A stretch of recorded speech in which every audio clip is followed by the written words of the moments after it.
Here we are, unboxing a brand new REGUL8 bottle jack.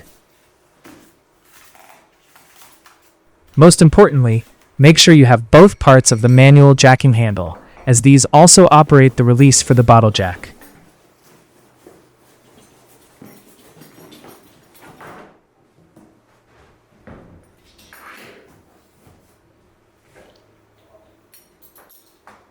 Quickly check the air hose for damage. Also check the valve handle operates smoothly with no sticking. Ensure the air motor is tight and secure on the bottle jack. If not, the large lock nut underneath can be tightened as required. To bleed the jack after storage transport, we need to manually operate the pump.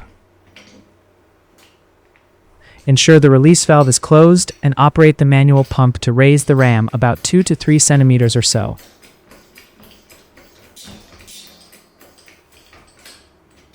Then operate the release valve and let the springs pull the ram down under tension. The unit is now ready to be used with a compressed air supply. Checking oil level. Remove the rubber bung and ensure the hydraulic oil level is at the level of the rubber bung. Add hydraulic oil if required and replace the bung. Replacing the hose and valve assembly is a simple procedure. As shown, undo the retaining bolt with a 17mm spanner.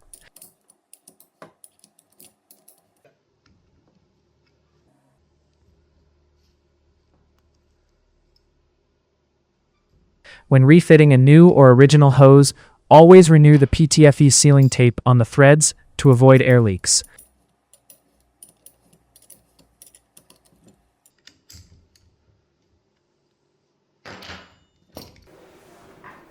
When using the bottle jack under a vehicle, always operate the release valve with the long yellow safety handle at a safe distance, and only ever pull the bottle jack from under a vehicle using the metal handle of the tool.